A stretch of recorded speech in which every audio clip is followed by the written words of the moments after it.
Hey guys, Joey, your truth here today. Welcome to another video. Today guys, we'll be taking a look at a new game that just officially came out today. So without further ado, let's jump right into the video.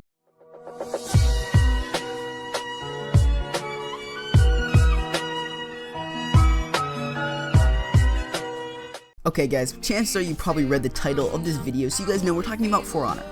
So without further ado, let's jump right into what's good and what's bad about this game, because I'm guessing you want to know after all you're watching this video. So starting off with the positives, the positive that really stuck out to me are the mechanics. And this is coming from someone whose favorite game is Mount & Blade, just because the gameplay is fucking amazing. So mechanics to me are very, very important. In particular, the mechanics around the blocking system. I love this blocking system. It's amazing. It's hard to learn, but at the same time, even as a newer player that's barely gotten any experience in the game, you can still manage to put up a decent fight. So that's always a positive, and I like to see that in games that are more friendly to new players, especially because I play a lot more casually than some other players do, as well as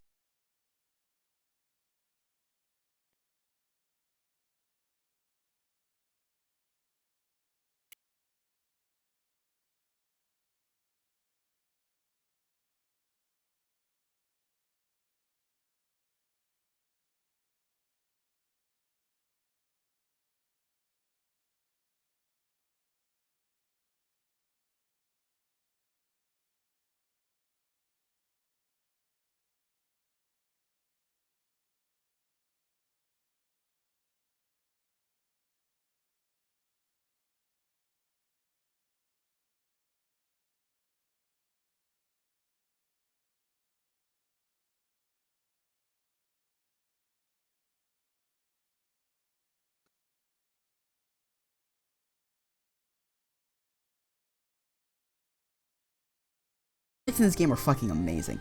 They are brilliant. The textures are so sharp. I just can't believe I said it. They're so sharp, all the textures.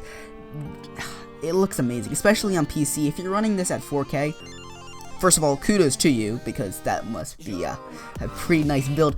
But second, it looks fantastic. It looks fantastic, and it looks great on console too. It's a relatively easy game to run compared to a lot of other games.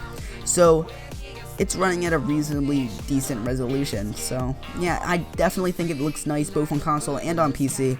So just for that reason, I'd pick it up if you are really into graphics and just this kind of art style. And you can see on screen the graphics, and you can kind of see the art style that you'll get. And it's rustic, it's gritty, it's old. I like it. It's fantasy definitely, but it definitely got some gritty elements in there. So moving on. One thing that could both be a positive and a negative, depending on how you look at it, is that this game was definitely designed around fighting as a team. If you are in a battle and you are going up against two players, then you're fucked. Like, the chances of you being able to defeat two players at the same time, or just even defend yourself from two players at the same time, is basically impossible. You have to be extremely good at blocking. So it's hard to be able to do that. So what that means is that you can't be a one-man team that's going against the army. You know, you can't be a one-man army. Yeah, I can't believe I just turned that into one long.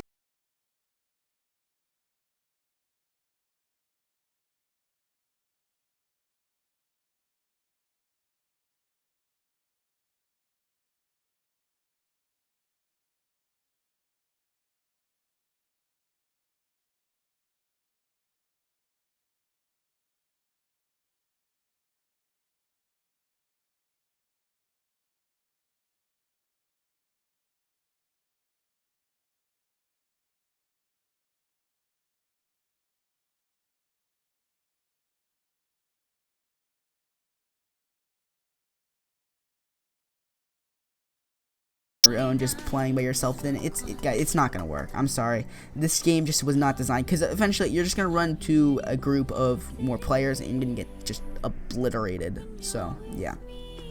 However, I do like how when you're in a one-on-one fight, how these fights can go on for a very, very long time. Honestly, it's really a push and pull kind of system. It's a lot like Dota 2 in terms of characters, like your really hard to kill, and compared to the bots. So I think it's nice. They're long battles between characters, and they're very strategic. It's not like Call of Duty where, you know, 2 bullets, you're dead. There was no long engagement, but I win. You know, it's much more satisfying when you kill a player, therefore, and so I like that. I like that. This is a good feeling when you kill a player. Okay, so yeah, you can take that as what you like, but that's just how I kind of feel, as how you feel. Anyway, moving on. This game does feature a lot of custom gear. It's hard to level up, and a positive of this is that the DLC is free, which is kind of rare for a game that's created by Ubisoft. But okay, I'm down. One thing that I would have liked to see in this game is the price drop to $30 or $40, and the DLC costing money. That's one thing I would have rather seen, just because I think it would entice more players to buy the game. Maybe not the DLC, but just buy the game, and you get enough of the experience to know whether or not you really want to buy the DLC. And I feel like you'd attract more players that way, especially on PC, because on PC there's much more options when it comes to hack and slash games than there are on console, and much cheaper options than 60 fucking bucks. Okay, my favorite game cost me $10. Like, I mean, I'm just saying that it's overpriced to put a game on Steam for 60 bucks.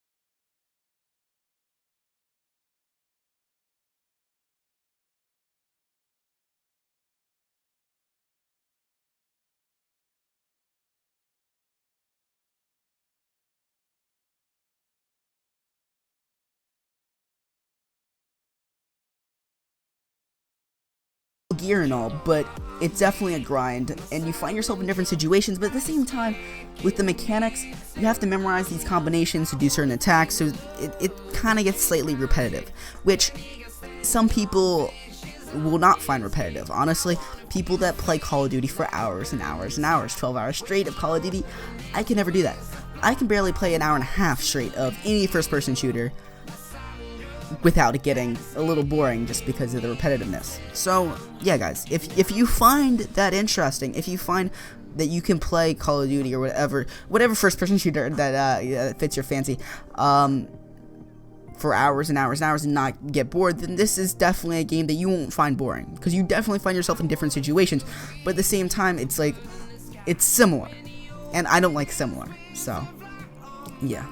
So based on how much I played, I find this game to definitely be a pretty decent buy if you are willing to drop $60 on the price. Like, honestly, guys, 60 bucks is a lot of money to put down on a game that may die out in the next month or two.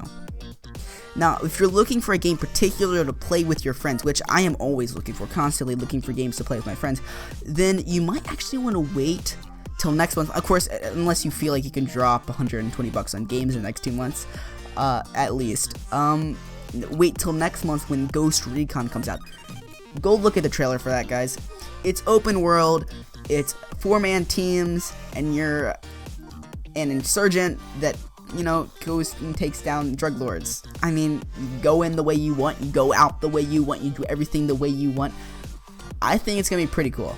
That's, of course, if Ubisoft gets it right. So, Tom Clancy's Ghost Recon. You guys might want to wait, look at that. Go look at the trailer. You can see that's definitely a game that I'm really I'm really into in terms of future games that are coming out. But maybe you're not. Anyway, guys, For Honor is definitely a good-looking game, and it may be worth your time to go check it out and see what this game is all about, because